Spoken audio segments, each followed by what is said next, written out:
in the very city area, industrialized area, only I can find in the pigeons or crows. None of which, so appetizing. No, not really. Rick actually eats pigeons. Really? Squirrel. Yeah. Delicious. Oh, yeah, they are fat. They are fat. Mm. Because Yeah. we feed them the Well, grains that's and, right. Feed them grains and bread, the and bread. bread and stuff. So, yeah, Intermuscular fat. Very tasty. Yeah, very much. Yeah. All right. So, hello everyone.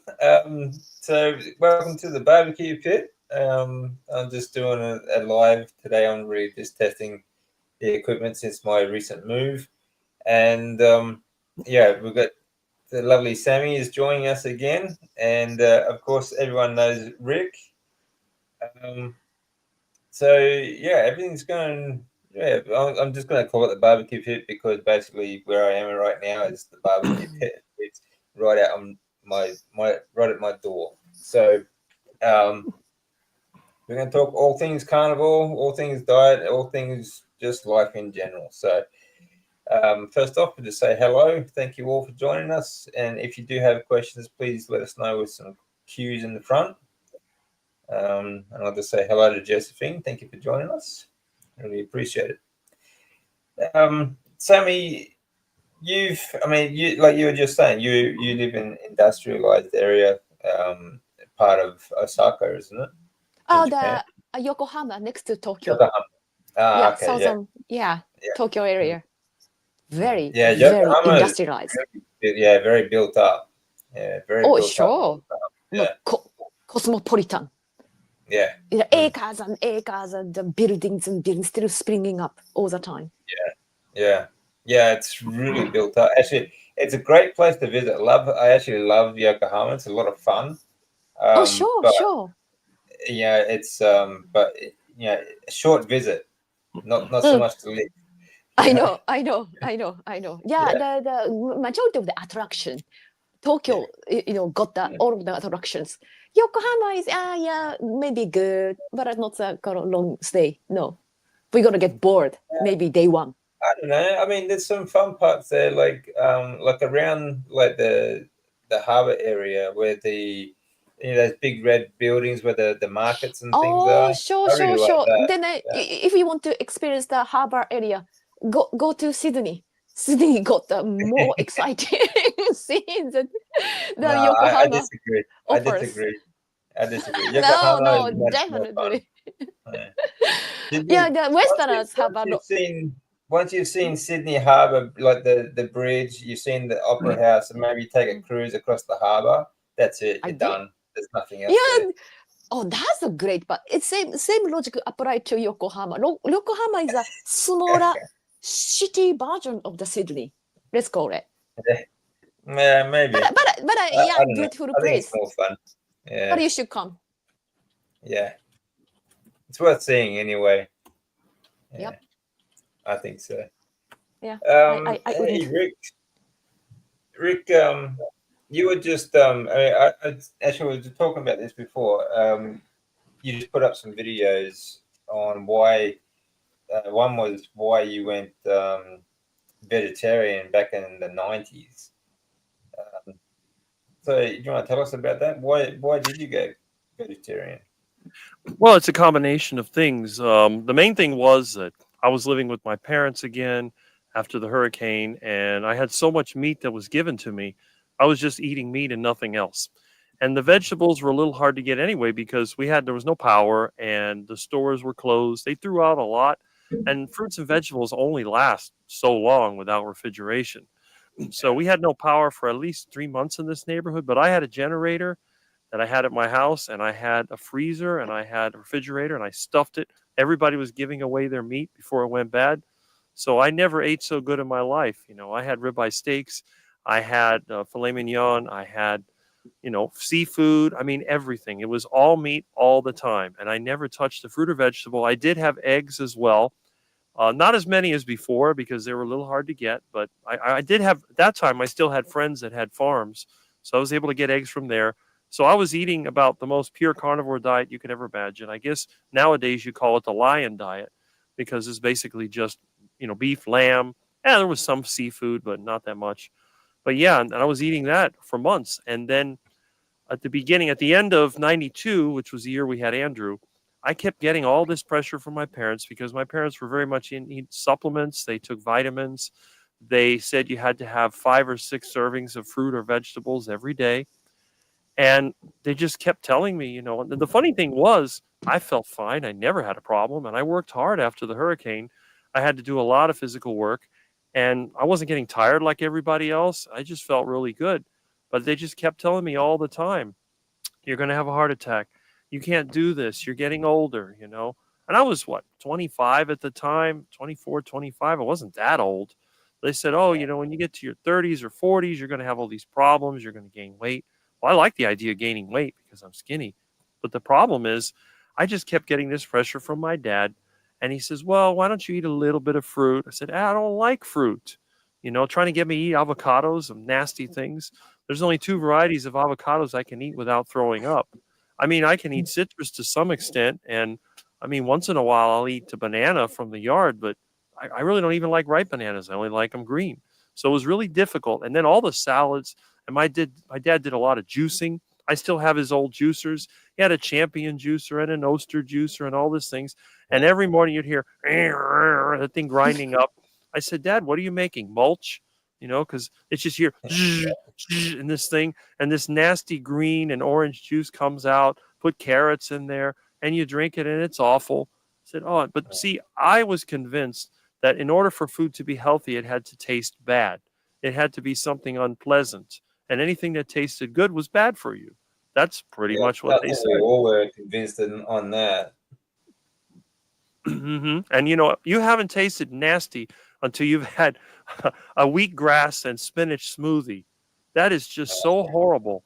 And it doesn't matter how many apples or carrots you put in there, it's nasty.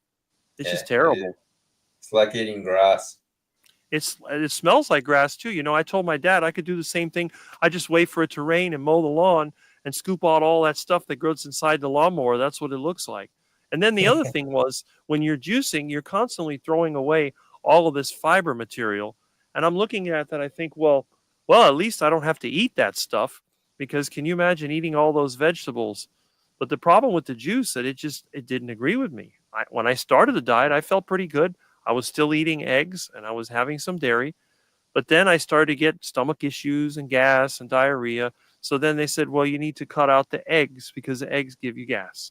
So I cut out the eggs, felt a little better. Then I felt worse. Then it was like, get rid of the dairy. I got rid of the cheese, and the yogurt. And then it was like within a couple of weeks, I had some diarrhea that wouldn't stop. Every day, diarrhea. And then by July, I got the worst flu of my life. I felt so bad. I couldn't even eat anything. Just the thought of eating that nasty stuff. I couldn't eat. I didn't eat for a week. And it wasn't until after I started feeling better, the first thing I had was eggs from my front yard. And then when I felt good enough, I went to the store. I bought some meat. I went over to the Winn-Dixie and I bought the meat that was marked down. I started cooking that. And it was incredible because within a day, I had felt horrible for over a week. And both my parents were sick too. It was a terrible flu. And they were kind of stuck at the house. I was the first one that got over it. But thankfully, I started to feel better. Within days, I felt great. I had lost my voice. The sore throat was just really bad. When I was a kid, I used to get these terrible sore throats. The whole back of my mouth would turn white. You couldn't even swallow. It was just awful. And then I didn't have one for like 10 years. Then when I went plant-based, I got the worst sore throat of my life. It was terrible. And, I was going to go to the doctor, but I felt too sick. And the thing was, it took a while for that to clear up. And my voice was actually damaged for several months because I sounded a little weird. It was such a bad flu. And then, but within a few days, I felt good enough to go around. And it took probably 3 months before I got rid of all the effects. Because when I was talking, I couldn't speak in certain tones. If I talked too high, it would sound weird. That flu really just went through me. And I actually lost weight from it. I think I lost like 10 pounds or more from that stupid flu. But, within 3 months, it was back to normal. And believe me, after that experience, I said, never again. I will never touch another plant in my life unless I have nothing else to eat, because it was just a bad experience. a perfect example of what damage it does to you. We just grow up. We think it's normal. Like Sammy was saying before, she was vegan from age 6. Imagine what Yes, that yes. does to your body. I was listening to Rick's story. I'm kind of feel jealous about it because, since 6, I was vegan, right? Not because I wanted to help the, animal rights and environment. I didn't think about anything. At that time, I had a very, very severe allergic reaction to my skin, like a hives. And my mom took me to the dermatologist. She decided the reason I was having a skin issue was because I was eating animal flesh. That was the reason I became a vegan kid. Of course, my digestive system messed up. I was incredibly malnourished. And since I was raised by a single mom, she kind of couldn't find out how to raise fatherless child. She kind of abandoned me at the age 4 already. That is why excessive, the being lonely status and malnourishment are full of carbohydrates. Because as a vegan, what can you eat? Carbohydrate, right? The three, the elements are perfect storm of developing eating disorder. I developed a severe one to the point that I developed a life-threatening 2 purging behaviors. One was throwing up thing, as you already people guessed it. Second one is taking laxatives. It got to the point that I took 250 laxatives a day. Okay, so all of them developed the colon cancer formation later on. But why I had to be jealous about Rick is because, since 6, being in eating the fruits and vegetable, juicing happened all the time. And they put the spinach, kale, Swiss chard full of oxalated juice. Because of that, I couldn't develop the intuition Nick had. Oh, it's bad. It's kind of a smell green. I thought the smell green is very appetizing. I loved it, literally loved it. That is why it took me to, 25 years to being a vegan. I couldn't find my intuition to tell my body that, oh, it's a shit. It's a, sorry, my language, it's a poison. It took almost half of the, quarter of the century to realize that carnivore is a species appropriate diet. Yeah. How's that? You just think it's normal, like, I was the same. Like my diet was, this is healthy, so it's good for you, So it smells like shit, but it's healthy. It tastes horrible.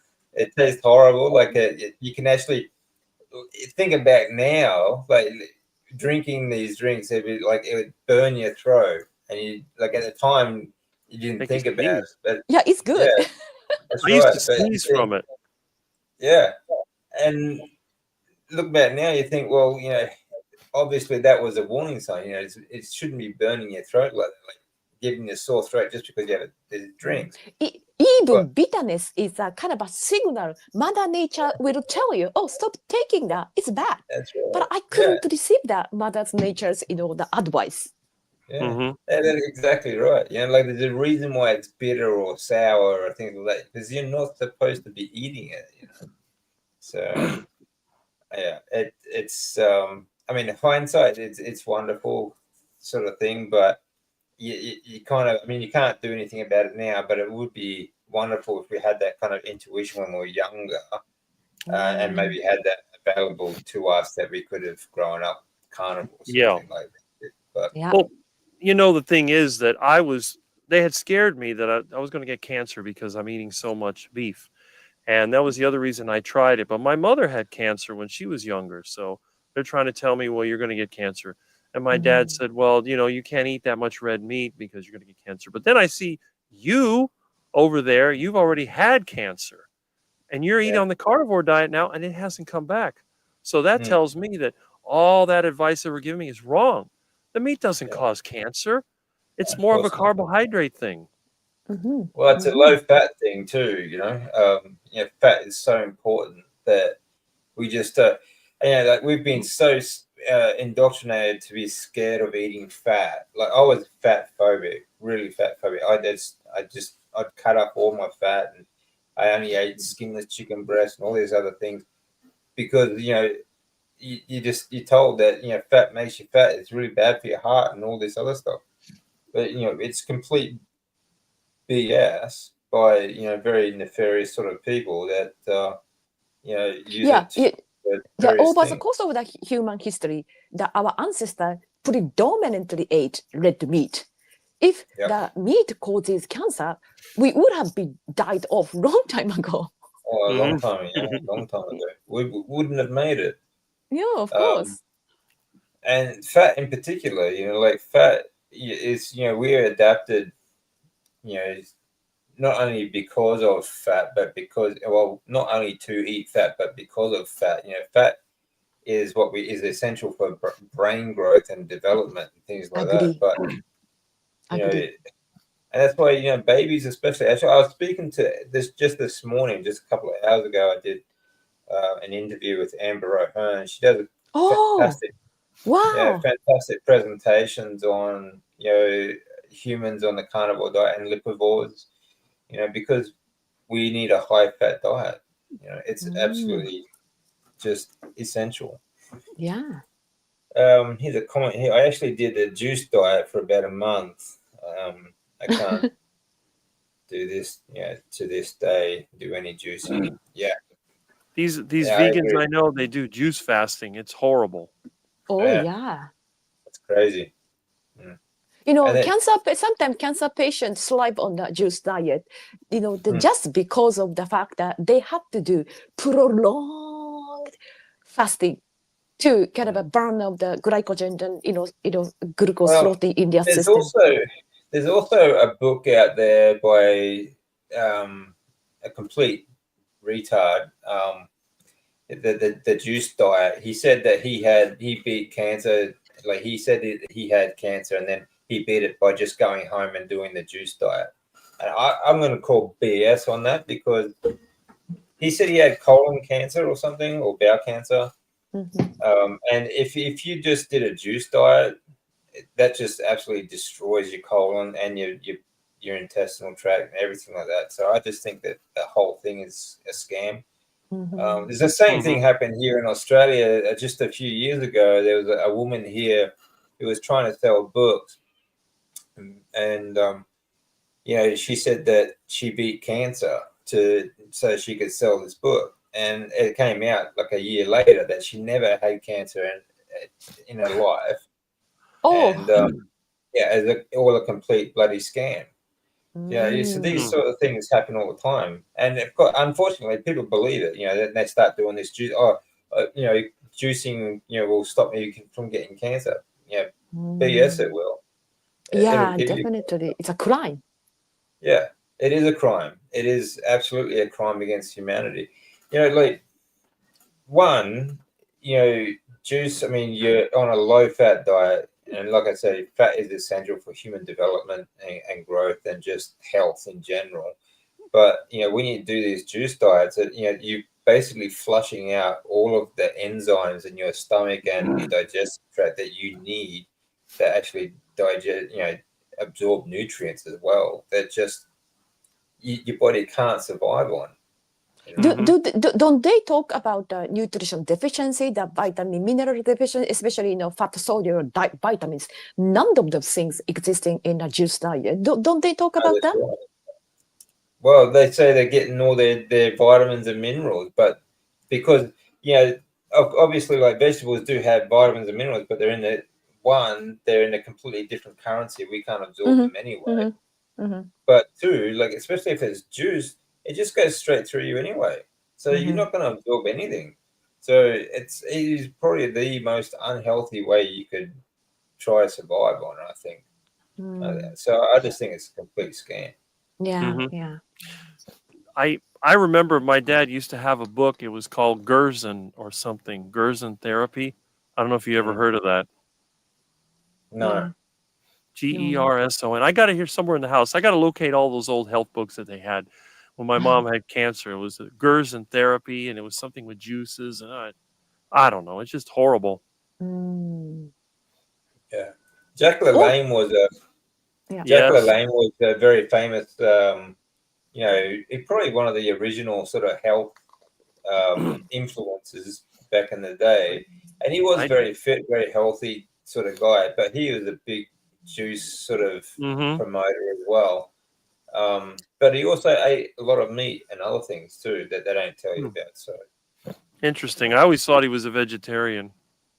no, not Okay. strictly, no.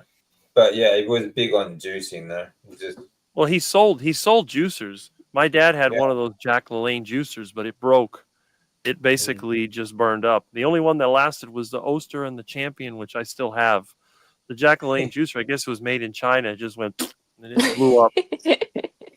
Now, he forced a lot of carrots down that thing. It was like, I mean, it was terrible. You know, every morning you'd hear that. And then he ate seaweed also. That was another thing. He used to eat seaweed. There it is, Yeah. Max Gerson. That's the Yeah. person. Oh, okay. Yeah, I mean, like seaweed is supposedly like pretty high in things like iodine and omega-3s. I do eat seaweed because I'm Japanese. Now my Yeah. taste buds crave some. I'm not going to eat tons of them. Just a dried seaweed. I'm sprinkling on top of the, my beef. So Mhm. Yeah. smell kind of a sea stuff. That's gonna tickle my Japaneseness. I'm happy with that, Yeah, Japanese-ness. if you will. Yeah. Well, it's Yeah, not they gonna, eat a lot of water. if you're eating a lot of meat, I don't think it's going to hurt you because Oh, once in a while I'll have fruit or sauerkraut with my meal, and it's occasional, but it doesn't do anything to me. I can eat it; it doesn't bother me. But I Yeah. just can't eat those horrible salads. And the worst would be the regular salad that people eat with salad dressing. That actually is like makes me throw up. If I've tried to eat it as a challenge, I ate maybe 4 spoonfuls and vomited the whole thing up. It was terrible oh wow. because they put all the seed oils and all the other garbage on it. And I can't eat anything with seed oils like that. It makes me sick. And then also a lot of the heavy spices that people use, they'll give me diarrhea. So I have to be careful. The only way I can use spices is if I use them from my own yard and they're fermented and dried and there's very, very little of it. But a lot of people I know, they go overboard. They put so much of that stuff in their meat, it just ruins it. And I don't see the point of it. Yeah. Rick's body is kind of what's that? The bird in a coal mine. They're very sensitive. Canary? Yeah, here you go. Canary. That's it. Yeah. You know, I'll tell you how sensitive I am. Yesterday, a friend of mine gave me some ham, and it was delicious. I ate it with my lunch. Can you believe around, I guess, 7 o'clock last night, I had terrible diarrhea. My stomach was bothering me. I had to go really bad. So Wow. I went in there, I ran, and I called him up. I said, "Was that ham bad?" He said, "No, it was fine. I just bought it." But then when I looked at the label on the package, they had used several different chemicals, I guess, in the preservation process, and they added some type of it was dextrose or something like that, and it just reacted badly. But the thing is, I haven't had a problem since. Once I flushed it out of my system, I ate normally. I went to the bathroom earlier; it was normal again. So my system is just really sensitive to that stuff. Yeah. Brilliant. I think the longer you're on it, or the healthier your body is, the more sensitive you're going to be to introduce sort of chemicals and so on. So, and the other thing, everybody I know is sick now. Yeah. They got the cold, the flu that's going around. Oh, okay. Yeah. It's that season, winter over there, yeah. Well, I mean, it's hot. I mean, winter here, it's still hot. But so far, I'm holding up. I may have a touch of it. Maybe that's why I was sniffling a little bit, but I don't feel bad at all. But the other guys I work with, they're done. They have not been able to leave the house for 2 days. It's just terrible. Yeah. Exactly what they should be doing, though, is getting outside. Well, that's what I've been doing. I've been outside. You can see I've been on my bike. I've been going to the store. I've been doing everything outside. Great. I live in Japan now. It's a winter season, but I try to get that sunlight as much as possible. Where my lunchtime, which starts 11 a.m., I wear bikini and I eat my dinner in the sun to maximize the sun exposure That's as good. a cancer patient. Yeah, it's good. You can do it in the middle of the winter. Yeah, that's right. Yeah, and it's cold in Japan. It's freezing cold. Yeah. Winter there. So yeah, but I think there are. People are always going to say if you add this or that, like for example, if you have a certain amount of protein in your diet, I think as long as you offset these things, even if you do take in some carbohydrates, as long as you offset these things by taking in a high fat diet, you're still going to be healthy. Yep. Can I ask you a question, DC, about your statement right now? There is a random cycle. Idea is that kind of the high fat and carbohydrates. The combination can cause a kind of a pathologic condition. Where is a threshold of carbohydrate in the contents of the high fat diet, in your opinion? Well, I try to make sure I don't take in carbohydrates. We don't, but some people watching our the side stream eating a carbohydrate and a meat at the same time.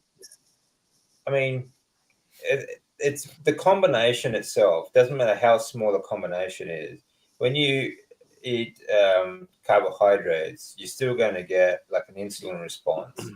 You're going to produce fatty liver.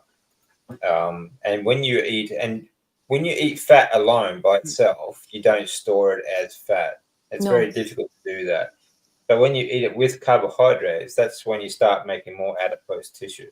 The insulin then. Yeah, so there's no real sort of cutoff. You can't say eat 100 grams of carbohydrates in a day with combination of fat and say I can get away with this sort of thing. It's still going to do the same sort of thing. There are, some people will get away with it depending on their lifestyle and where they are. Dr. Saladino stuff, right? Yeah, Salad Boy, when he spends most of his day on the surfboard because he's not a doctor really. He's a beach bum, who he just survives on clickbait, and he has no idea how the body really works. But he can get away with a high deuterium diet, for example, because he's very active. He sweats a lot. He's in a hot climate. All right. So you sweat out the deuterium, and you and so on and so on. But that's now at the moment. That doesn't mean that it's going to be like that for him always. That doesn't mean it's not going to catch up to him. You keep pouring down a heap of carbohydrates down your throat, especially fructose and other things, which is toxic to your liver. Like it's even this idiot. That vegan idiot that he thinks he's going to live forever. What's his name? That Brian Johnson. Guy. Brian Johnson. Yeah, that idiot. Like they say he's the healthiest guy in the world because he's on the vegan diet and his heart is like 10 years younger than he is, and so on and so on. But I wonder, what about his liver? He eats nothing but carbohydrates. He takes 75 different supplements and 200 pills a day, which is extremely high processed deuterium, which is just going to absolutely destroy your liver. These things do catch up. You may get away with them for a short time, but he exercises an hour a day, which is excessive as well. But and depending on what climate you live in as well, you may get away with it for now, but eventually it does catch up to you. Yeah, too obvious. Yeah. So glucose is a very efficient source of energy, okay, but it's not a source of nutrients. This is what people don't understand. This is the difference between carbohydrates and fat. Actually, I was talking about this with Amber. It's like, the brain can use glucose for energy, from carbohydrates, and the body can use from carbohydrates for energy because it's very quick to make glucose. But there's no nutrients in it. There's no fatty acids in there. There's no omega-3s. There's no all the rest of these different fatty acids, long chain, short chain, and medium chain sort of thing. Yeah, and the fat is not that just you said that carbon-based energy substrates. It's a right. kind of a structure of all of the membranes, right? That's membrane right. cells. Yeah, it's the fatty acid profile that makes the difference to the health of our body. Like when I was diagnosed, I had a high protein, low fat diet. And a lot of carbohydrates, and I was eating 5 or 6 times a day. So I had lots of energy, but I had fatty liver. I had stage 4 follicular lymphoma. So, and I couldn't even I had a massive brain fog as well because I just didn't have the nutrients that you need from fatty acids. So there's a big difference between having carbohydrates will give you great energy. So what? It doesn't mean it's not gonna give you health. At least carbohydrates. brain right. doesn't function. Yeah, that's right. You need fat to function. You need fat to recover. You need fat to develop. And that's the problem. It's not a matter of energy or calories. It's a matter of nutrients. Yeah, that is why the vegans, they kind of destroy the ranchers and very very aggressively try to make the ranchers or animal producers suffer. But we carnivore, we wouldn't attack the vegetable producers because we are very chilled and our brain function very well, isn't it? Yeah, that's right. Yeah. Some of us grow vegetables and fruits. Yeah. I grow them and give them away. Yeah. Good. I grow fruit trees. I just like growing trees. I like growing things, but that doesn't mean I'm going to eat them. Right. Like that's like Rick says, it's duck food. I give that stuff to the animals. That's what it's meant for. Good. Let the animals chew on that stuff, and then I'll just chew on the animals. There you go. Yeah. I feed it to the ducks. I get delicious eggs, duck meat. You can't go wrong with that. And if an iguana is eating my vegetables, well, they're going to get eaten too. So good age.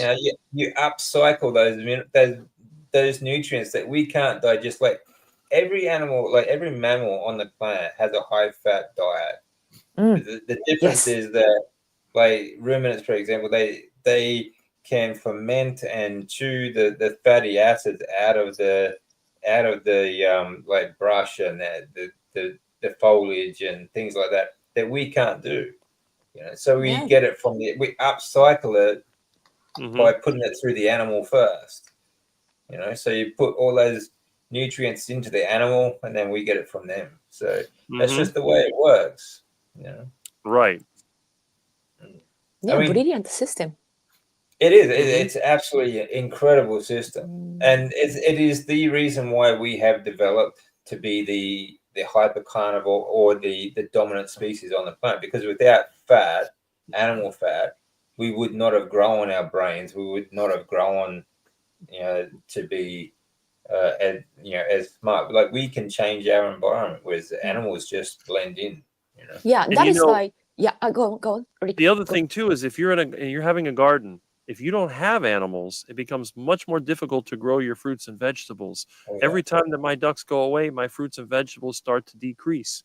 But when the birds come back, the animals come back because they're constantly fermenting and pooping, and it's cycling through the animal. They eat the plant material, it goes into the ground. Then the bacteria in the ground, they coexist with the fungi. They release those nutrients that are in the soil.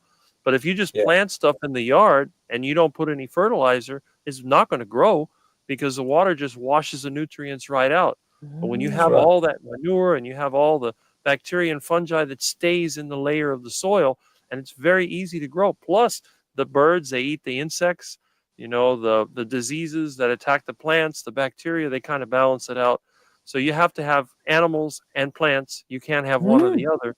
And this is why my vegan friends have such a hard time. I said, you're going to have to raise chickens or something. Well, I don't want to have the animals in captivity. I said, well, you could turn them loose, but then the predators are going to eat them. You know, a garden is not natural. I try to explain to them, a garden is not natural. You don't find a vegetable garden in the woods. So if you want to eat vegetables, you're going to have to find a way of doing it that has its own ecosystem. Otherwise, you're going to have to buy industrial fertilizer and put it on the ground and spray industrial chemicals and keep this thing going, because otherwise it won't do it. I mean, you throw some seeds on the ground and see how many vegetables you get. You'll get nothing. Yeah, exactly. Great point. Great point. You can't grow anything without animals. Simple as that. You know? Yeah, you know, They say that nutrients for the trees as well. Right. They put that, you know, they think that they put that nitrogen back, you know, chemical nitrogen. Oh, nitrogen back. We're going to grow that new vegetable. But they were missing that microorganism from the poop. Poop is amazing. Exactly. Rejuvenate the soil. Yes. Exactly. Yeah.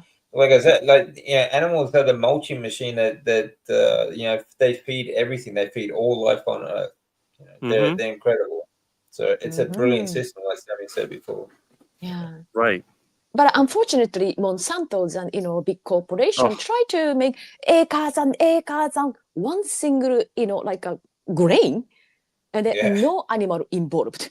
We're not gonna make it. And they're saying that, oh, topsoil is depleting. Of course, you are asking for that. Yeah, exactly. That's they're causing it. Yeah. So yeah, that's right. And like in Australia, the topsoil is depleted so much that we are making the deserts are actually growing, you know, in different areas of Australia. So it's really ridiculous. If you want to have all the not benefits from eating Brian, he does sell all his supplements on his site. He looks so sick, poor man. Yeah, that's the thing. He looks actually fairly similar to what I looked like when I was diagnosed. You notice his skin? He's very grey. If you have a look at Brian Jones, he's very grey. You can almost see through his skin. That's what I looked like when I was diagnosed. I was Really? very lean. I was very fit. I was very lean, but I was grey. Like my wife, she told me I looked really pale and grey all the time. You know, so Sorry, is it a guy kind of look like a very feminine guy? Yeah. Oh, I got this guy. I made a video about it. Yeah. Are you okay with men? I don't know that men stuff. You know, I worry about his estrogen dominancy. Oh, absolutely, yeah, for sure. He'd be very low on testosterone, I think. I think it's funny when the vegans say that I look sickly. That makes me laugh. Yeah, and you can see like most vegans look like that. They have no color in their skin, you know, like they look very sickly. And he looks exactly the way I looked when I was diagnosed. Very grey skin, and he looks horrible. And I mean, he thinks he has lots of energy and he's fit and he's healthy and his heart's strong and all this sort of BS. But I guarantee you, someday soon, he's going to get a very bad diagnosis. Well, I would say if you want to test and see how healthy someone is, give them a pick and shovel and send them out in the sun and see how much digging they can do before they run out of energy. Oh, good point. Yeah, they can't do. I have to do that all the time. Can you ask the guy on the left what he generally eats in a day? You made a video. I'm assuming you're talking about me, but I generally eat. Maybe depends on the week. You know, it'd be one, OMAD or 2 MAD. Eggs and meat of some sort, very fatty meat. I eat a lot of fat.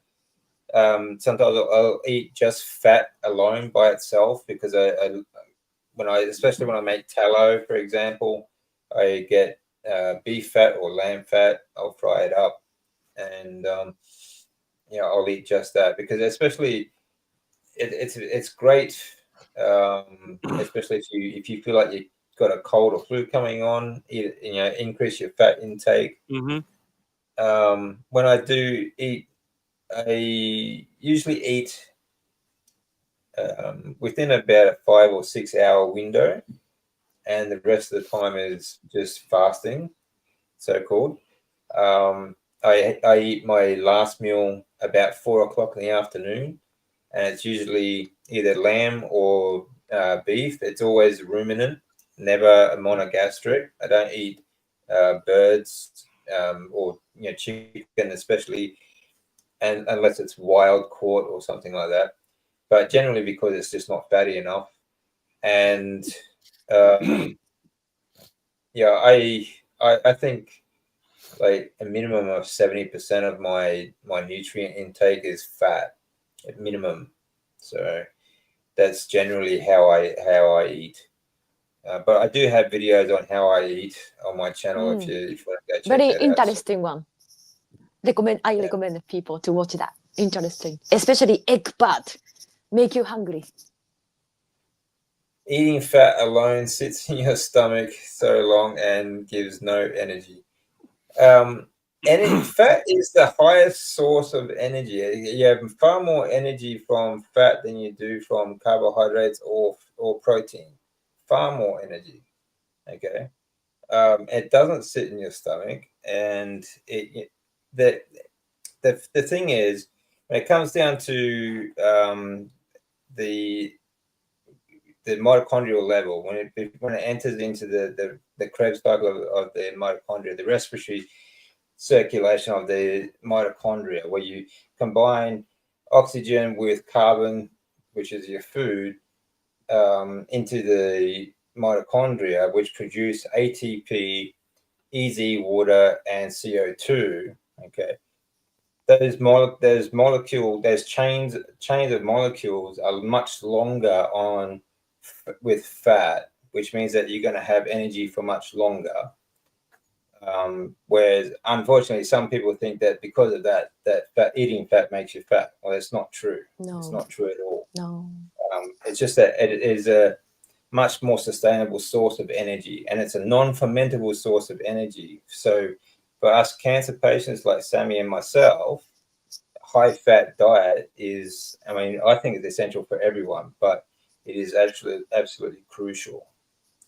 Yeah, but one thing though, if the person Justin, I think that if he doesn't have enough enzyme, the biodes and stuff, he might be tired by consumption of the big chunk of the fat because he cannot digest and absorb.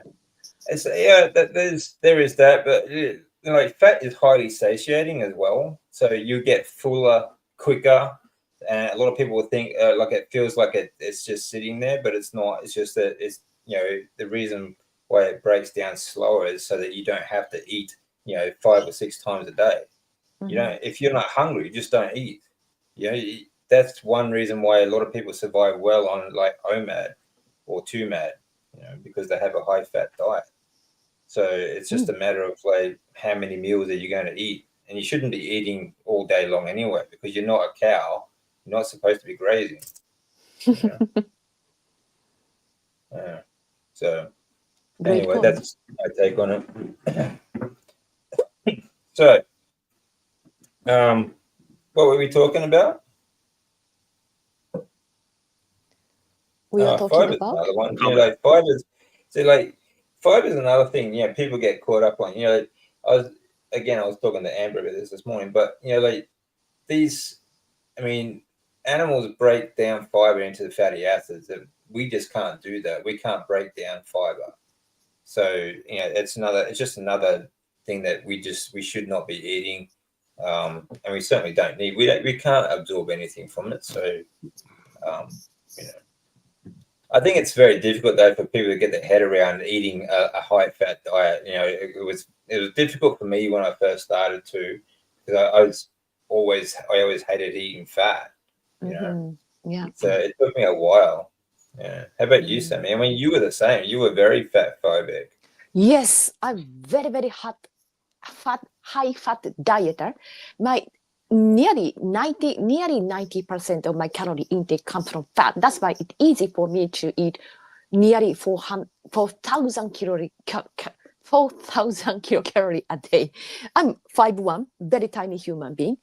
But, this is something I always wanted to tell people that, my gene related to obesity, I have a 75 likelihood of the obesity. Then I eat 4,000 calories, majority come from fat. Am I obese? Probably not. Meaning that, high fat not gonna make you fat. And also that just a high calorie intake, that's gonna automatically make you fat. No, both of which, absolutely no. I just wanted to tell people. Yeah. Mm-hmm. Well, let's put it this way: if fat made you fat, I would be the fattest person here. Wait, Yeah, three of us got to be all obese. three of us would be. 3 to 6,000 calories a day for decades. Mhm. Yeah. Yeah, Yeah, brilliant.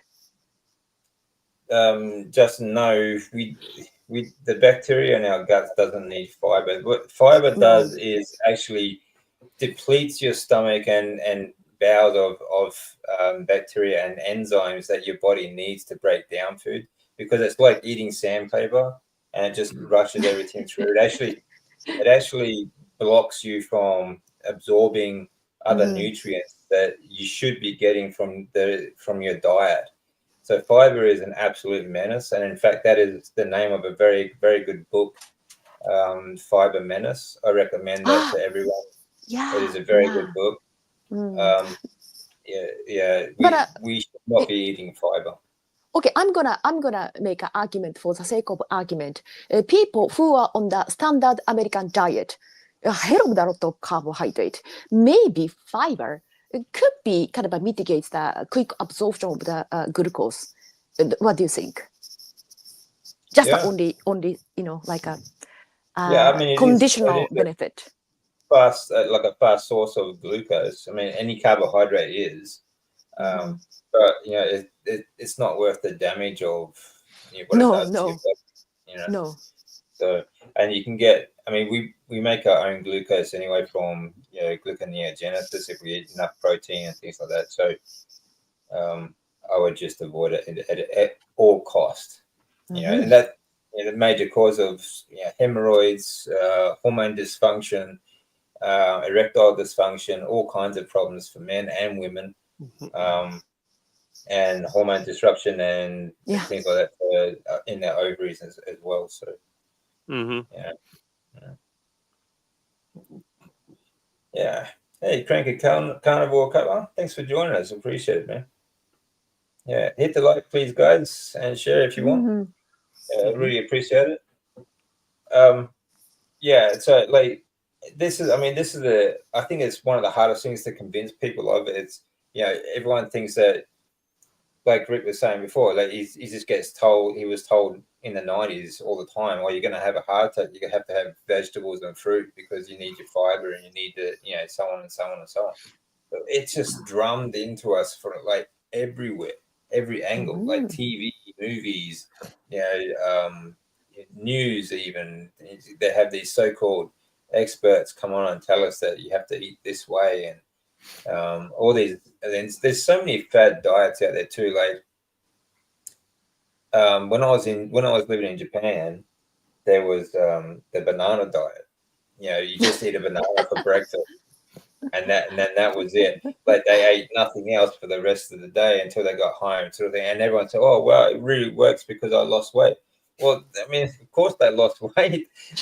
they're not eating anything, Starvation diet. Yeah. One thing about weight that I've always noticed, being skinny myself, there's no advantage to being thin, in my opinion. Now, it comes down to composition, because when you see somebody that's skinny, you think, well, they're sickly. If somebody's fat and they lose a bunch of weight and they don't have enough muscle, they're going to look terrible.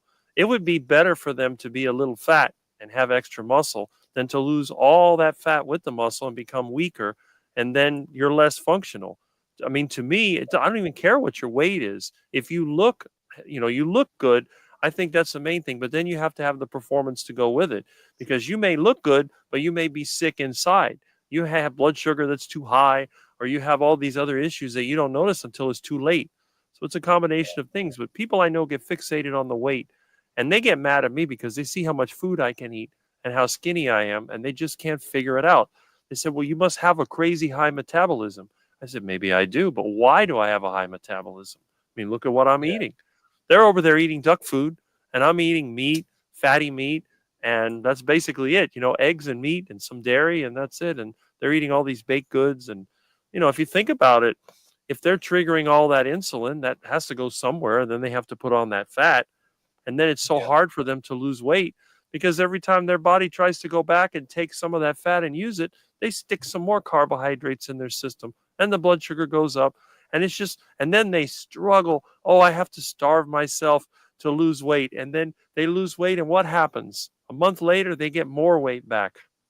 Yeah. It's easy. Yeah. Oh, sorry. Excuse me. I have to, leave here. I have to go. So before that, I have to answer this question. Sammy, how old you are? When I was diagnosed as, stage 4 colon cancer, metastasis liver, I was 48. Now, currently, 52.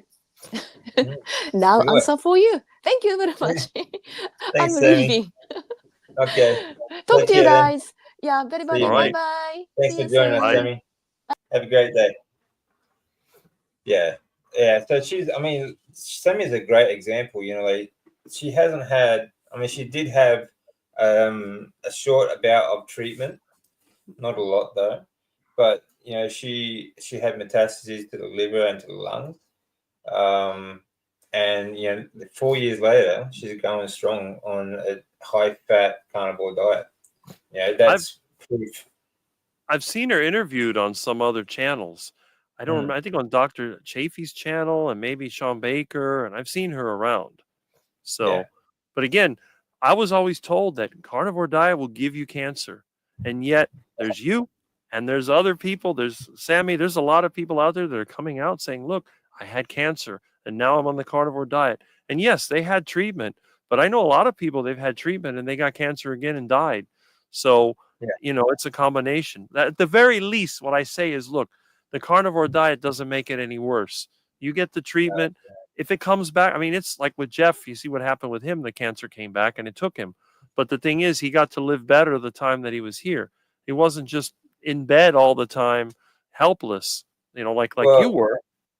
The treatment will bring it back itself as well. The treatment feeds the disease as well, and it weakens your immune system. It totally it makes vast changes in your body. Like it literally changes your DNA as well. It feeds the disease. It weakens your immune system. It weakens your body's ability to produce platelets and white blood cells and things like that for your immune system. So this can allow other infections to come in as well. Even while you're going through treatment, a cold or flu can kill you, and the cancer can grow, which is what happened the second time with me going through, going through a maintenance treatment. It started growing again, and then even through the clinical trial I did, it just kept growing. Because there was there was a study done on chemotherapies in 2003 or 4, I think it is. The efficacy of chemotherapy drugs, like treatments in the standard care, was 2.5%, 2.4% or something. Incredibly low efficacy, and you can see why so many people are dying from the disease still today. Right. But, now I'm 10 years in remission, and this is my 11th year now. So it is just remarkable, the difference that a high fat carnivore diet can do. And like you said, we're all told that meat and fat causes cancer, and completely the opposite You know, it was a low fat. It's the low fat diets that cause disease. The low fat diets that cause the problem. So, yeah. So it just, I mean, it really grinds your gears. That the whole thing, the system that's developed to do this to us, really does grind your gears. Yes. But yeah, Sammy's great. She comes on here quite often, but we always talk. What else were we talking about before? I was thinking about when I was talking about Amber this morning, talking to Amber this morning. You know, the fact that we just look at babies, like the development of babies, they require a high fat diet. You know, they get a lot of fat and even some carbohydrates, from breast milk and things like that. But look at the size of a baby. When babies are born, they have a big bulbous head and a small body. You know, they look like a bobblehead. You know, there's a reason. Like all that energy goes to, like, all that fat goes to feeding the brain and the brain's development, because most of your energy is taken up by the brain.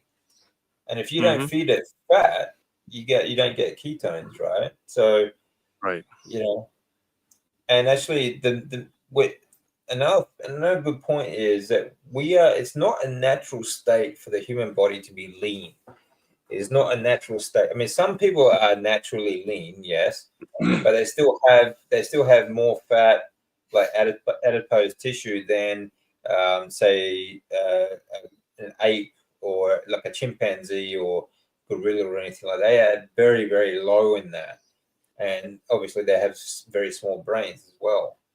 But humans are unique in the fact that the more adipose tissue we carry, the more ketones we actually get or produce that go to the brain and so on.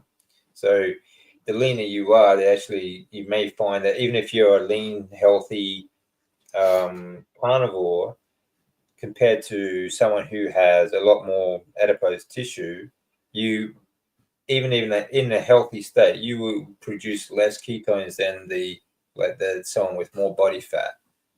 So fat is very important. It's not a natural state. Like the bodybuilder leanness is not actually a natural state for it to be in.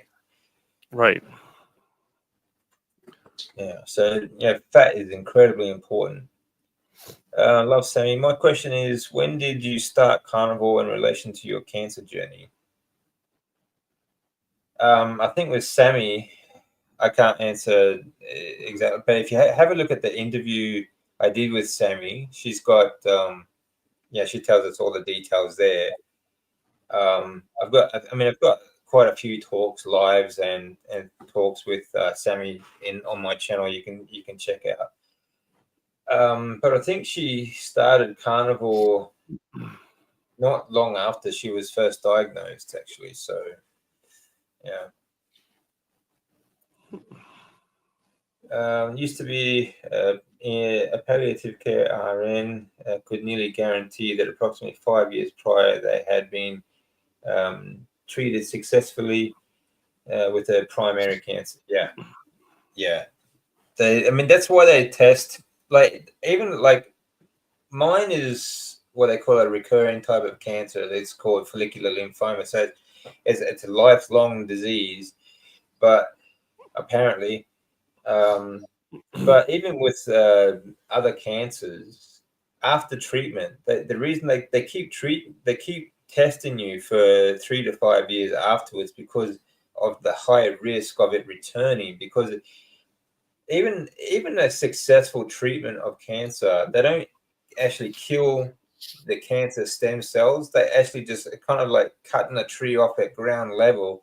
The roots are still there, So these are, it's the efficacy is incredibly low when it comes to standard of care. I was speaking. Okay, yep. So, but that's just the way it is, unfortunately, and we're all part of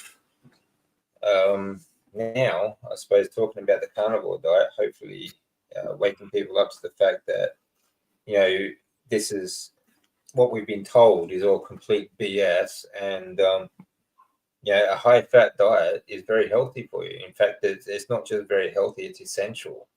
It is essential for good health. And even though there are some people out there, some ridiculous people out there that have some sort of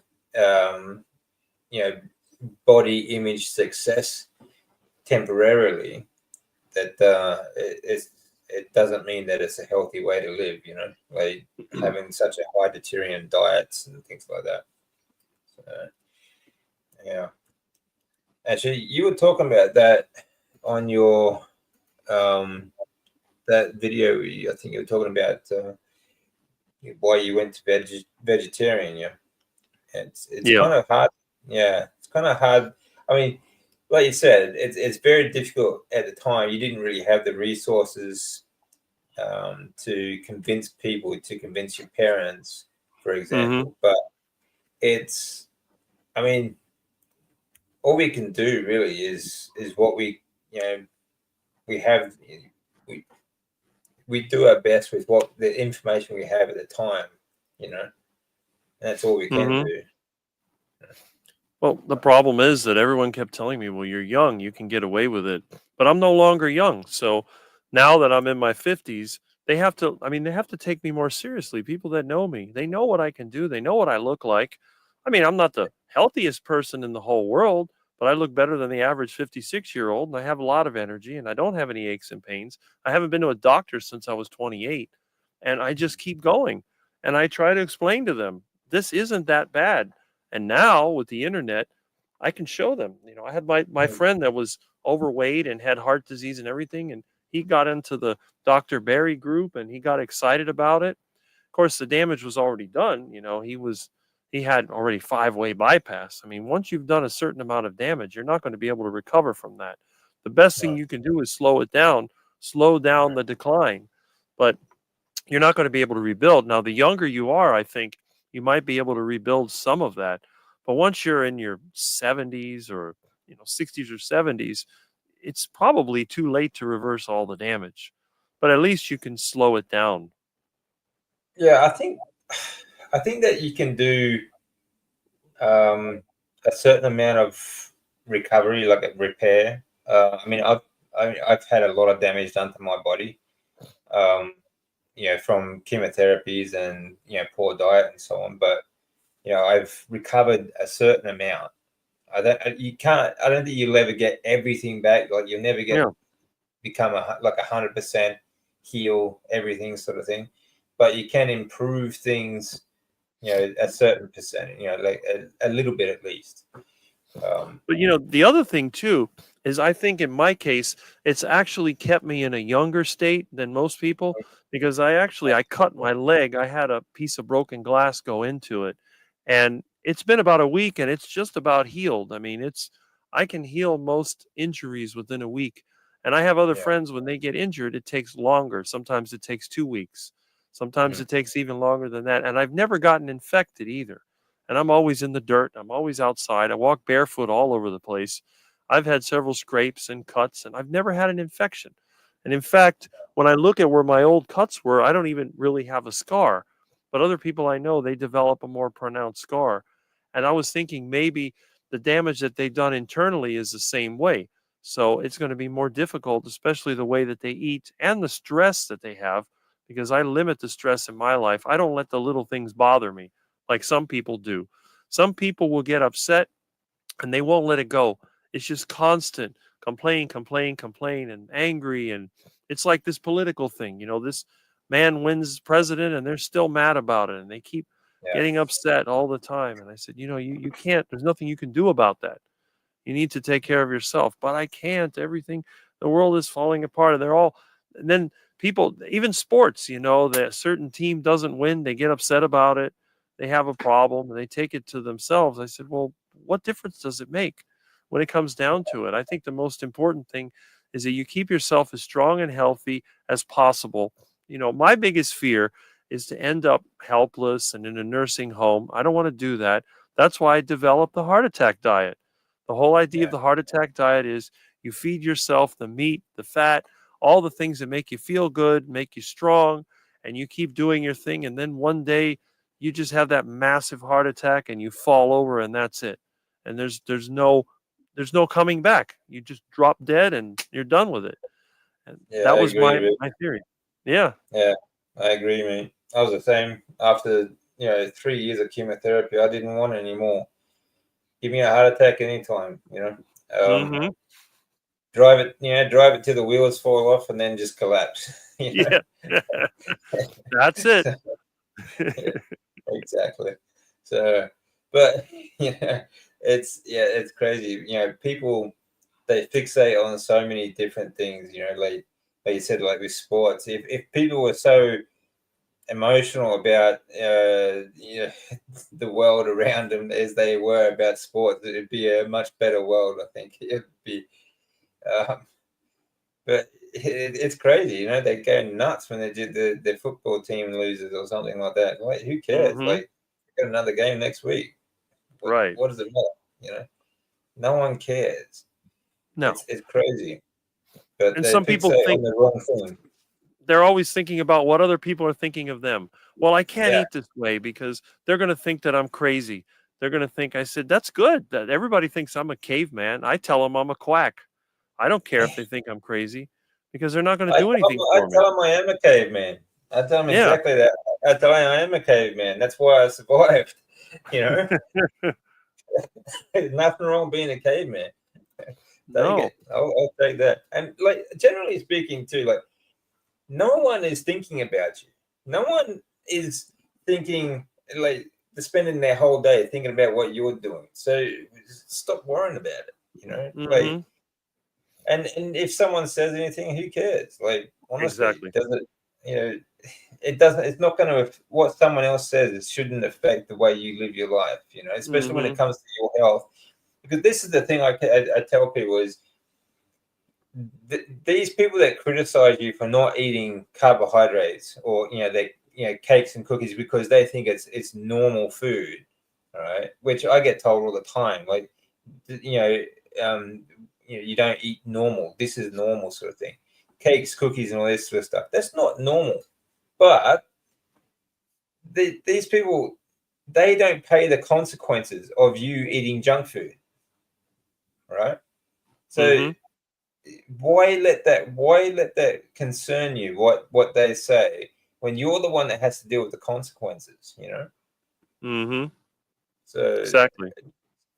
You just have to put it into perspective, Cynthia's got a message here. I worked in the cardiac cath lab and cardiac care floor as an RN. We had a lot of slim, so-called healthy eating coming in with blockages. Yeah. Mm-hmm. I mean, actually, I've got a short on that. One of the really good doctor, I forget his name at the moment, but even in the animals, in the animal kingdom, right? Carnivores don't have heart attacks. Other animals do. Ruminant animals, horses, cows, sheep, all these other, they have heart attacks. So why is that? Why don't carnivores in the wild have heart attacks? Hey, Lisa, how you doing, mate? Good to see you. You're welcome to join if you wish. Let me know. I'll send you the link. It's Lisa Wanderers. She has a great little channel too. She's a bit of a gypsy here in Australia. Yeah, she lives in a caravan and sort of drives around Australia. Oh, Very okay. cool. Yeah, very interesting. Yeah, today's normal food. Yeah, today's normal food did not even exist when my grandparents were growing up. Exactly right. All these chemical-ridden, highly processed junk foods are normalized. People think it's a normal way to eat. Even salads, like, they didn't exist like 200, 300 years ago. No. Fruits, all these fruits and vegetables and everything like that. None of these things grew wild. And even when fruits and vegetables did grow in the wild, they were completely different to the ones we have today as well. They're not genetically modified, they're not sweetened and that sort of thing. And plus, how did we survive ice ages? We have ice ages, like I say, every 10,000 years on average, and where nothing grows, absolutely nothing, except like enough vegetation that the ruminants and other animals can survive on. Do you have any hypervigilance around body sensations considering what you've been through? I did actually, after coming out of, especially after after each treatment, but especially after the transplant, the stem cell transplant, my skin was hypersensitive. My mouth, fruits or vegetables would literally burn my mouth. They would literally burn. Like I would blister. Like I couldn't eat it because it was too acidic, and I had all sorts of problems with that as well at first. I do have. I still have some other issues that are sort of gradually getting better, but there's a number of things. My skin would burn, like even just sitting indoors. If I open the curtains, for example, and the sunlight came through, I'd get sunburn. My skin was hypersensitive to sunlight and things like that as well. So I had quite a number of problems with that. Thanks for the question. And joining us. There's a number of things that, everyone's different, of course, and they have these different hypersensitivities after treatments, after chemotherapy, and we all sort of. I think you just have to deal with them as they come. There's nothing else you can do if you go through these treatments. So, but you work it out. I did. So what's going on with you, Rick? What's going on with your channel? Just the usual, just putting quick videos. I'm usually working or doing something else, so I don't really I'm not set up at the point where I can make any good quality videos yet. So I just do little narrations, like when I'm riding my bike. Sometimes I may be doing a project, I may be fixing something, I'll put a little video of that. It's just normal life for me. I'm not trying to impress anybody with any video editing skills. Yeah. Lisa can pop in for a little bit, so I'll send her an invite. Okay. And she can tell us her story as well. She's got a really good story too. So, yeah. All right. So, I saw, like you were saying before, you kind of struggle with, you want to help people or tell people the way that you eat because it's healthy, And I think we all go through that struggle. Some of my videos don't even reach 100 views. So, I don't know, like some days, I'll go to bed and I'll have like 100 views. The next day I'll wake up and it's down to like 80. I'm like, well, how does it go backwards, But that's just YouTube, I guess. Right. There's nothing you can do about it. And we do our best, I guess. Some people just luck out and the algorithm works for them. And but we all do our bit. We do what we can. Yeah. I think at least now we have the advantage of having other people, because for many years I didn't even know that there was any benefit to this lifestyle. I was convinced that it was good for me, but nobody else.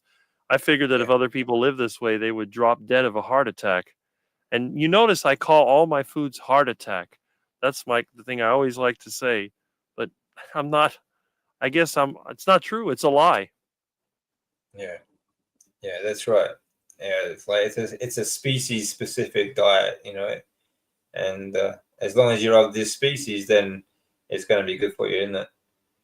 So, Looks like it. yeah. I mean, look at how many tens of thousands of not just success stories, but healing stories there are.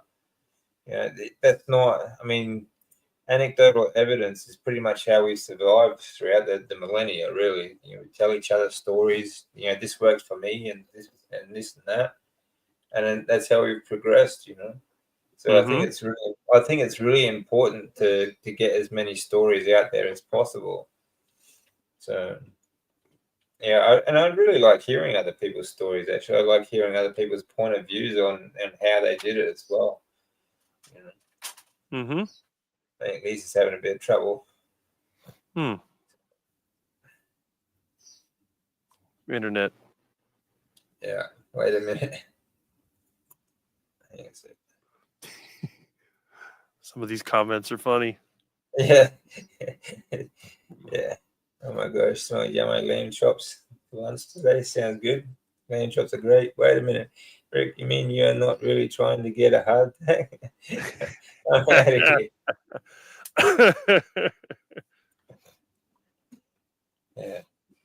Yeah, I mean that wasn't really the goal for me. I was just when I started eating high fat, first of like a high fat keto, it was really just about I just didn't care anymore. I just didn't care if it gave me the heart attack. If it, like if I mean, it's not like even if meat did give you cancer, like it's not like it could give me any more. Once you've got it, it's not like it's going to give me more of it, is it? So right. it was very well. Who cares?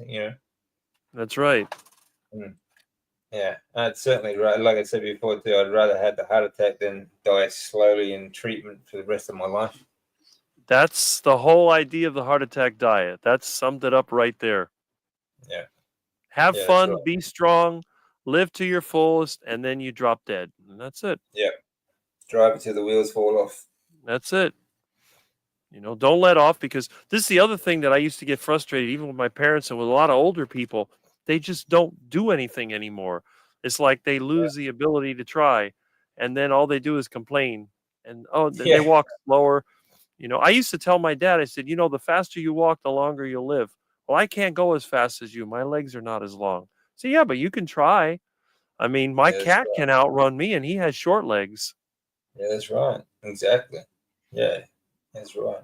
It's about the trying part, Yeah. Because I don't give up. Yeah. No, I'm the same. I mean, I'm the same.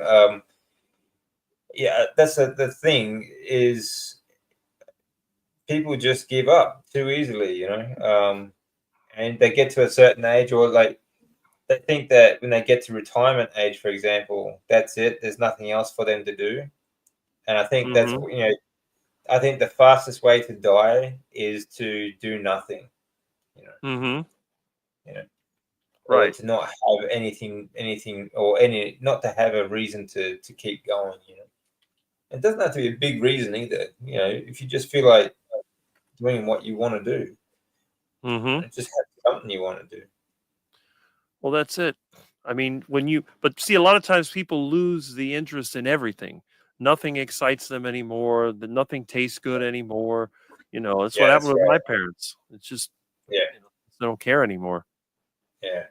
Yeah. You lose that caring, and that like you get, it's a depression. Like you get bored of everything. Nothing's interesting anymore. So yeah, a lot of people get that way, and it's just, I just think that's the fastest way for your body to die. Yeah. Yeah. A lot of people retire and then they die soon after.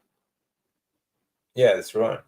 Yeah, because like I said, like for some people, just that routine of getting up in the morning and going to work, that was enough for them to to live for.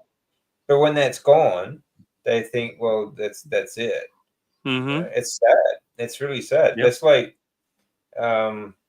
most men die after, like within 3 to 5 years of retirement.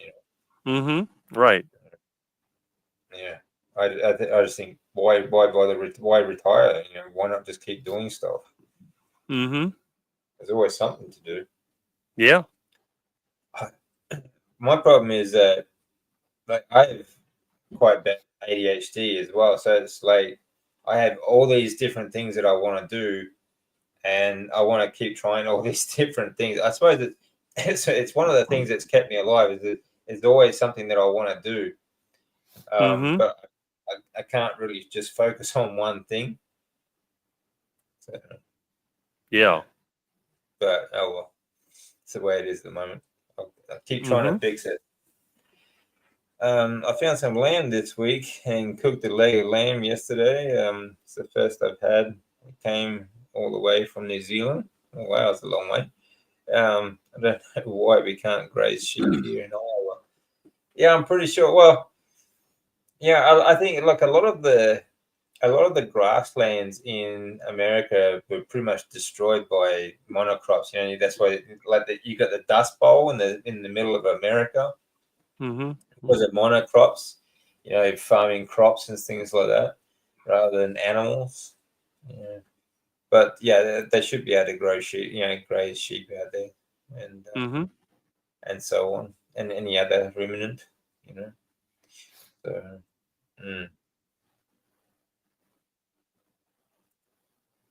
yeah, I don't know what it is, Lisa.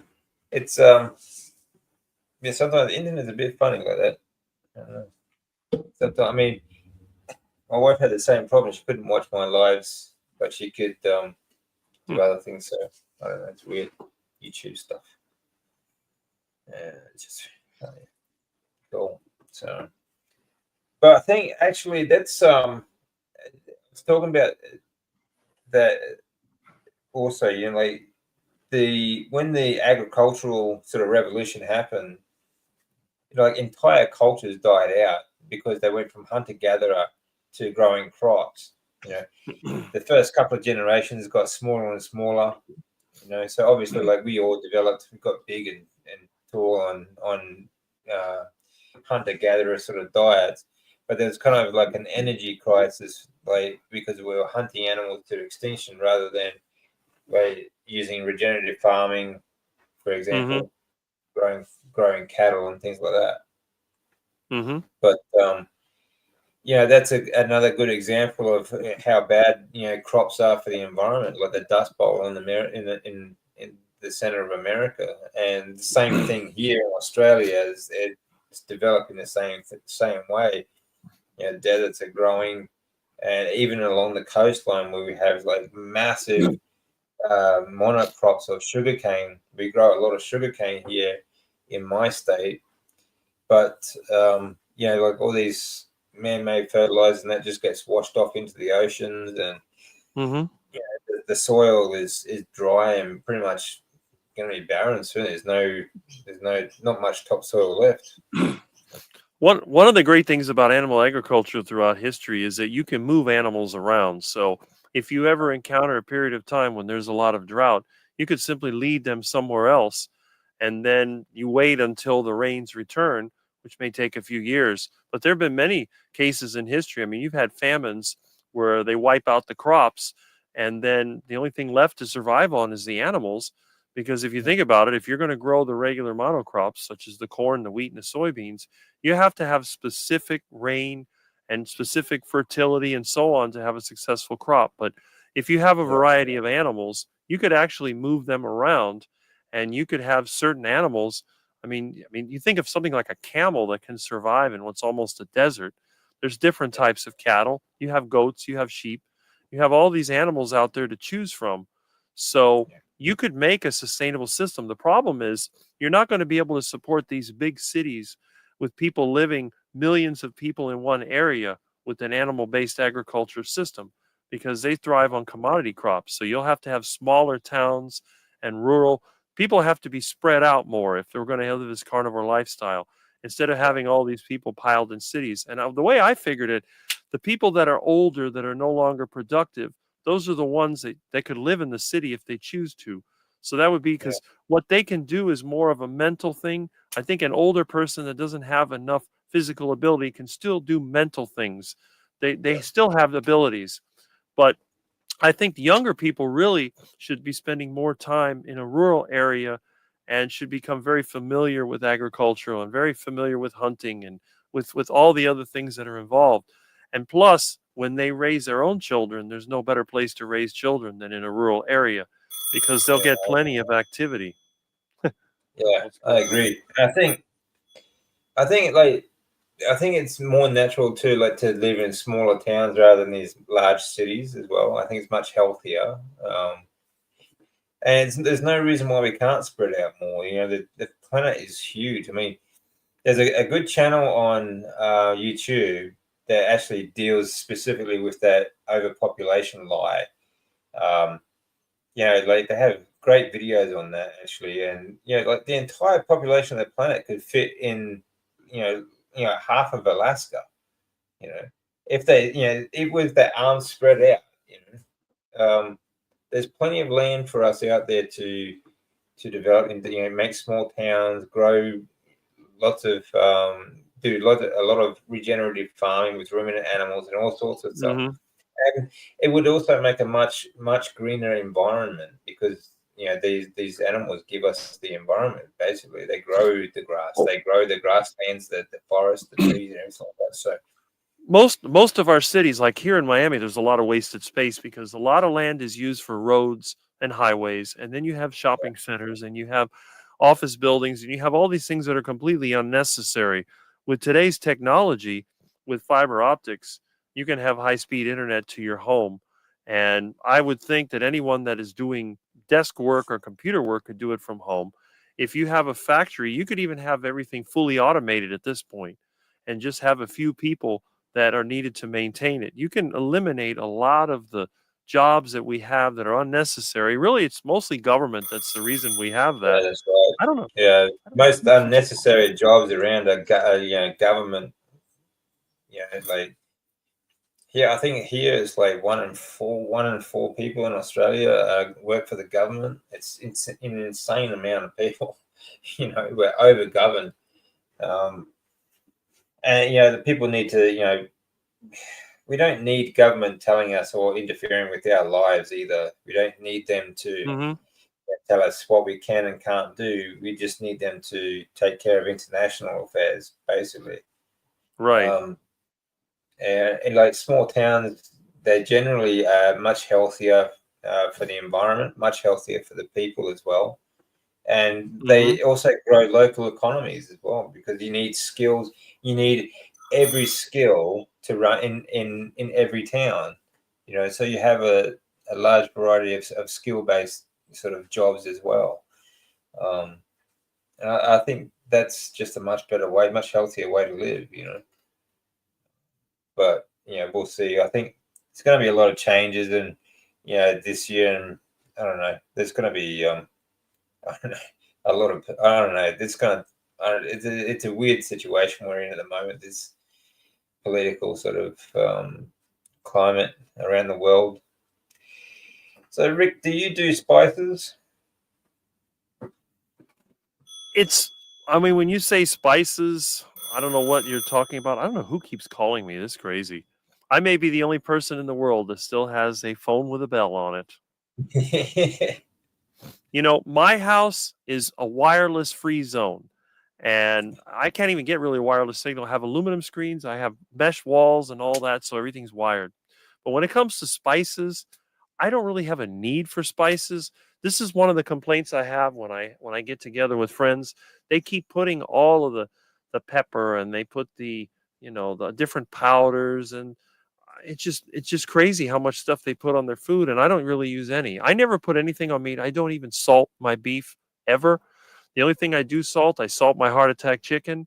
But no, I don't really. Spices don't make sense to me. I have viewed for many years that spices are just a way of making cheap food palatable, and I think that's the reason why they were looking around the world to try to get these spices so they could feed people slop and they wouldn't complain about it. So I really Yeah. don't see the spices as being anything great. But I have friends that swear that they are the healthiest thing in the world and that eating all those spices is going to make you live longer. And I just don't see the point of it. No, I agree. I mean, over the years, I've tried all these different herbs and spices and things like that. That everyone keeps saying they're great for building your immune system, fighting cancer, and all this complete BS. Mm-hmm.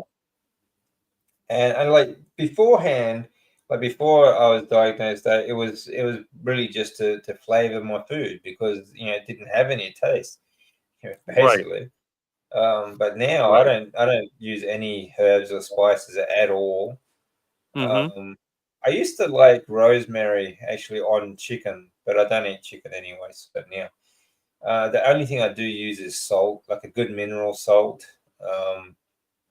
And I've actually using less and less of that as well.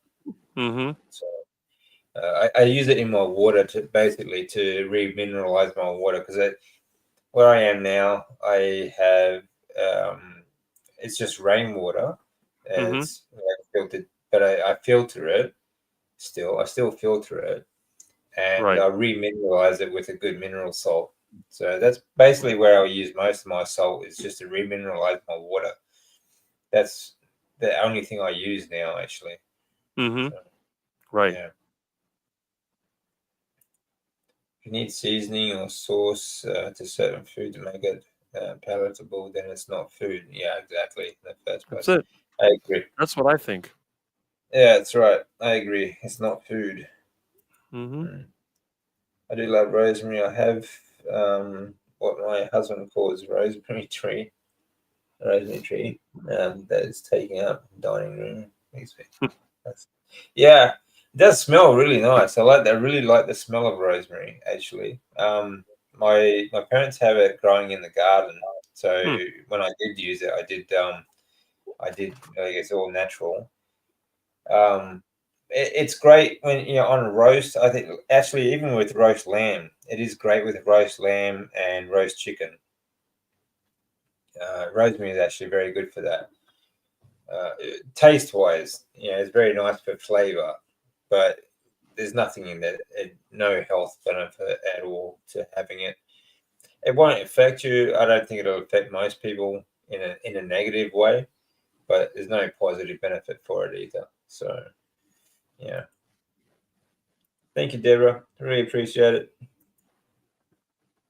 So, let me see. Rick's disappeared for a bit. I think he's on the phone. Rick has a direct line to the 70s, the 1970s. That's probably who was calling. Okay. Isn't that There was, right, I Rick? guess there was, yeah, the lights went on and off. There was, I guess, a car accident. I heard a big bang. So somebody must Oh, have okay. hit a light pole. Yeah. Okay. Fair enough. As I was saying, you've got a direct line to the 70s. Well, yeah, it's like living in the old days around here. I mean, look at what kind of phone I have to use.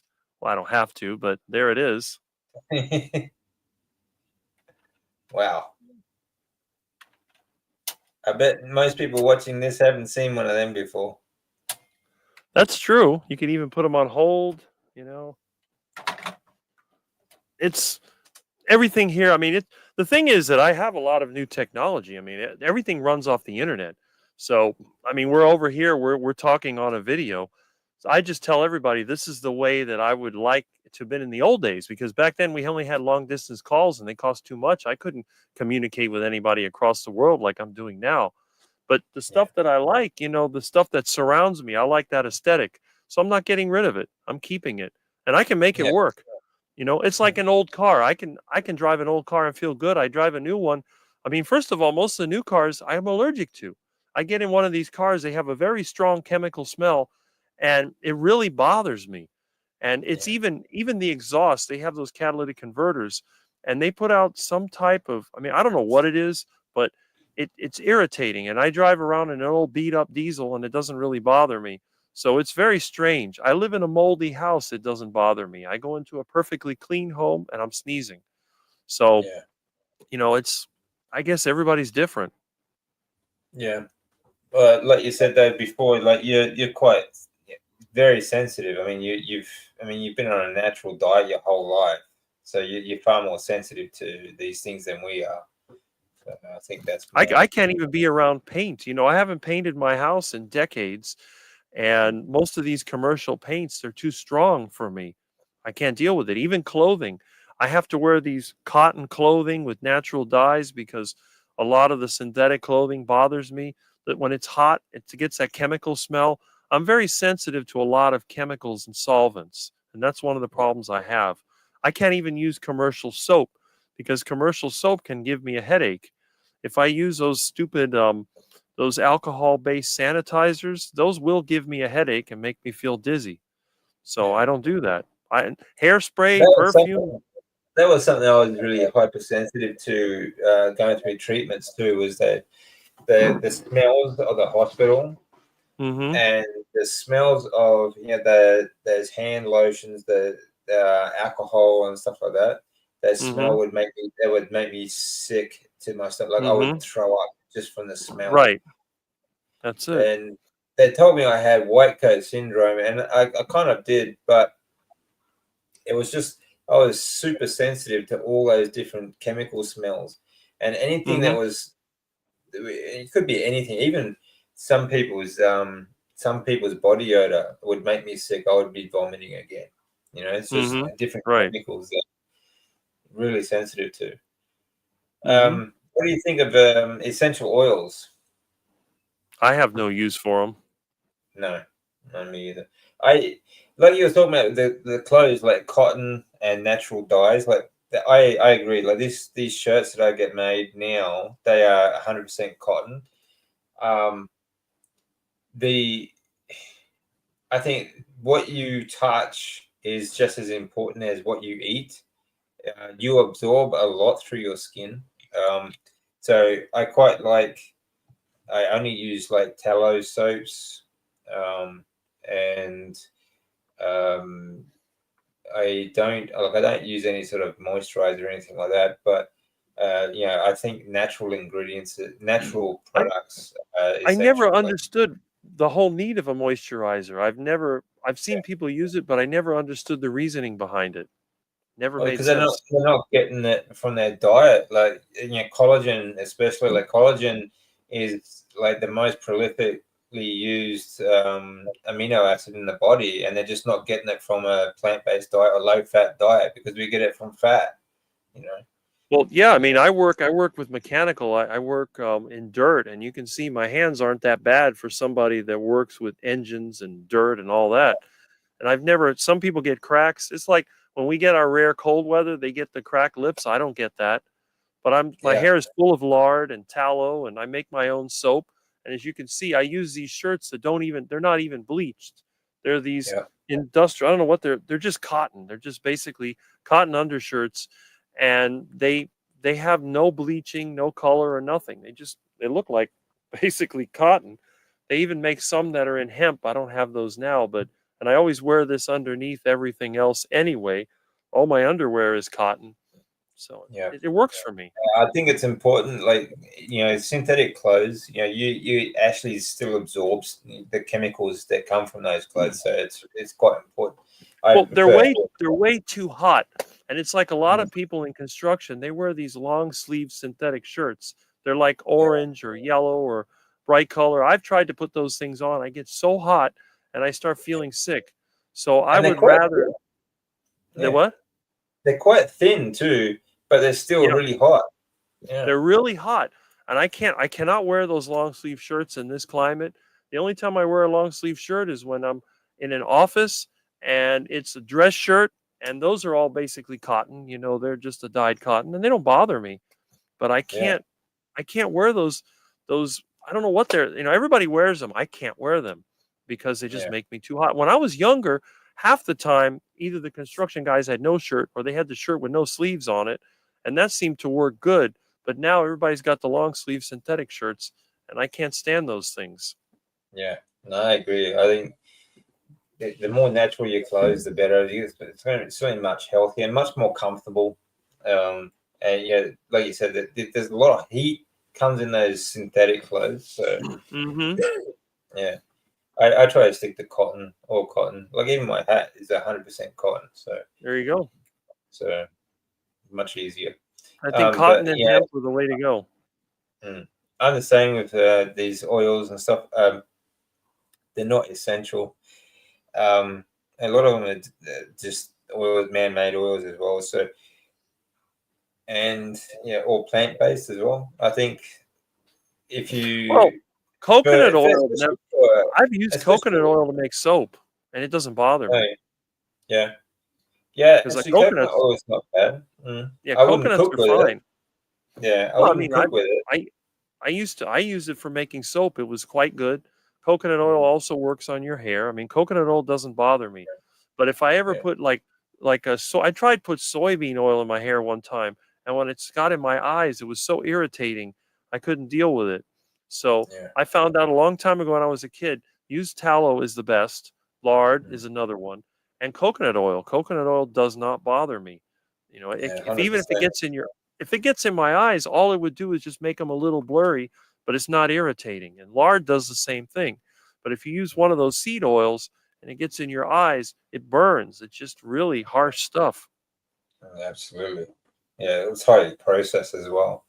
But yeah, I mean, they're far more healthier for your skin as well because it's got fat has all the things that we need for our skin, especially Hmm. especially collagen and our bone Right, health and all that as well. So right. yeah, uh, that's the phone the managers and their secretaries had when I first started working in the bomb factory.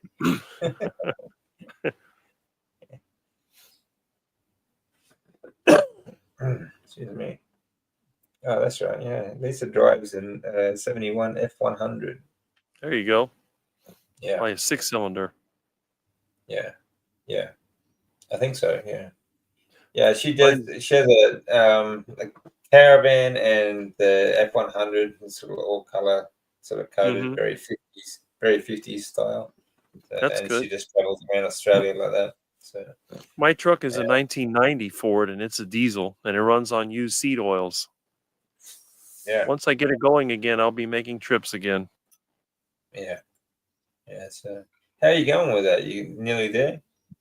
I haven't gotten the engine yet. I've been waiting for my friend to get it for me, and I don't know. They've been so busy. They had snow up in North Florida, and then they Yeah, were working on their trailer, and I don't know. I haven't even bothered him.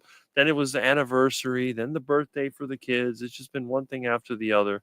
Hopefully yeah, soon he'll come down with my engine. Once I have the engine, I'll go ahead and check it, clean it out, and then I'll install it in the truck. Then one day I'll take my old one apart and see what's wrong with it. But at least this way yeah. I can get it going. Yeah, that's cool. Hmm. Yeah, it'd be good to have wheels again, Yeah, it is. I mean, I have my eh? van, but the transmission is not that great. I can drive the van. I drive it for working. But what I've done to try to save on fuel, because I have to run diesel in that. Although I made that diesel from plastic, but I don't have a lot of it. I use a bicycle for all the store trips. And the thing is, Yeah, it doesn't really take that much longer because the traffic here is so bad at that time. Sometimes it's even faster on the bicycle than it is in the car or truck. yeah, yeah. It works out that way sometimes, doesn't it? Yeah, traffic's so bad in built up Mhm. areas. I So, take the canal shortcut. There's a path that goes back there. I can go around the traffic and then I can keep an eye out for the iguanas. yeah. Yeah. Iguana hunter. Oh, yeah. You can't resist a good iguana.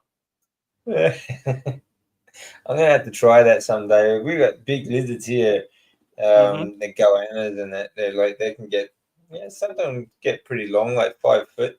So they Hmm. can get pretty big. That's Yeah, it. 4 to 5 Cook it foot. up. So yeah, they're pretty big actually. So I might rip a leg off of one of them, see what Hmm. that tastes like someday. There you go. Yeah, Cook them yeah. up. Any good recipes for lizard? I mean, you could start with simple boiled lizard, put a little salt in water and boil it up, or you can deep fry it. I mean, I do Yeah. make heart attack iguana from time to time, and it's pretty good. Mm. Yeah, deep fry sounds good actually. Deep Yeah. fried in beef tallow or lard is delicious. Bit fattier. Yeah, that Hmm. sounds good. Hmm. Yeah. All right, guys. Well, All right. we've almost hit 2 hours, so I think we'll leave it there and let Rick go because I think it's be getting pretty late over there. Yeah, I still got to eat my dinner. Oh, sorry about that, mate. It's all right.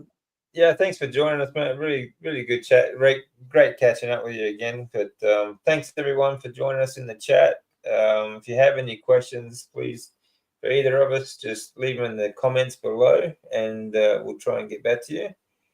Otherwise, Excellent. hope you all have a great day or night. Any last words, Rick? All right. Catch you next time. Yeah. All right. Bye, everyone. All right.